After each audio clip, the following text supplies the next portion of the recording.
নমস্কাৰ সকলোকে স্বাগতম জনাইছো নিমাত ষ্টাডি পয়েন্ট চেনেলটোলৈ। আপুনি যদি এই চেনেলটোত নতুন সো প্লিজ চেনেলটো সাবস্ক্ৰাইব কৰি দিব। বলা তেন্তে বেছি পলম নকৰি আজিৰ ভিডিঅটো আৰম্ভ কৰোঁ। অসমৰ বানপানী আৰম্ভণি। বানপানীক অসমৰ এক প্ৰধান প্ৰাকৃতিক দুৰ্যোগ আৰু এক প্ৰধান সমস্যা বুলি ক'ব পাৰি। প্ৰতি বছৰে বানপানীৰ ফলত অসমত বিস্তৰ পৰিমাণৰ ক্ষতিসাধন হয়। মানুহৰ লগতে পোহনীয়া আৰু বনৰীয়া জীৱ-জন্তুৰ দুখ কুলাই পাচিয়ে নধৰা হৈ যায়।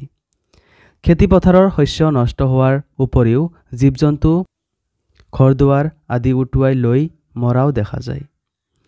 বানপানী হৈ যোৱাৰ পিছত আকৌ মহামাৰী, অভাৱ, অনাটন আৰু নানা ধৰণৰ মাৰি মৰকে দেখা দিয়ে।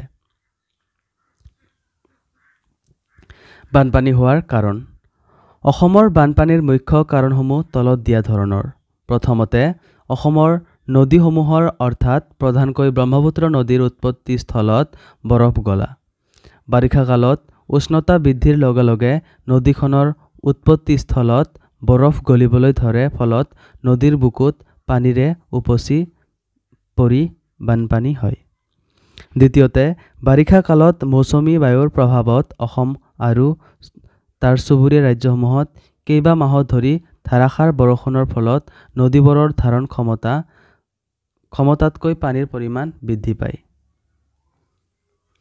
তৃতীয়তে ভূমিকম্প, গৰাখহনীয়া আদি কাৰণত নদীসমূহৰ তলি বাম হৈ অহাৰ ফলত নদীৰ ধাৰণ ক্ষমতা কমি আহিছে। চতুৰ্থতে অপৰিকল্পিতভাৱে নিৰ্মাণ কৰা ঘৰদুৱাৰ, বান্ধ, মথাউৰি আদিৰ ফলতো বানপানীৰ সৃষ্টি হয়।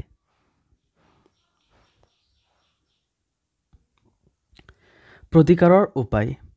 অসমত প্ৰতি বছৰে বানপানীৰ পৰা হোৱা ক্ষয়-ক্ষতিৰ প্ৰতি মন কৰি বান নিয়ন্ত্ৰণৰ বাবে উচিত পদক্ষেপ লোৱাটো অতি জৰুৰী হৈ পৰিছে। বৈজ্ঞানিক পদ্ধতিৰে নদীসমূহৰ গতি নিৰ্ধাৰণ, মথাউৰি নিৰ্মাণ আদিৰ অতিৰিক্ত পানী উলিয়াই দিয়াৰ ব্যৱস্থা কৰা, নদীৰ ভূগৰ্ভত দ কৰা আদি পদক্ষেপ অতি শীঘ্ৰে চৰকাৰে লোৱা উচিত। এনেবোৰ ব্যৱস্থা কৰিলেহে বানপানী প্ৰতিৰোধ কৰিব পৰা যাব। সামৰণি। বানপানী হৈছে অসমৰ এক জটিল আৰু বৰ ভয়াৱহ সমস্যা। এই সমস্যাটো স্থায়ীভাৱে সমাধান নহ'লে এদিন ভৱিষ্যতে অসমৰ অৰ্থনৈতিক আৰু সামাজিক উন্নয়ন স্থবিৰ হৈ পৰিব। সেয়েহে এই জটিল সমস্যাটোৰ এটা স্থায়ী সমাধানৰ বাবে চৰকাৰে এটা ব্যৱস্থা গ্ৰহণ কৰা উচিত। মৰমৰ বন্ধু-বান্ধৱীসকল, আজিলৈ এইখিনিয়ে।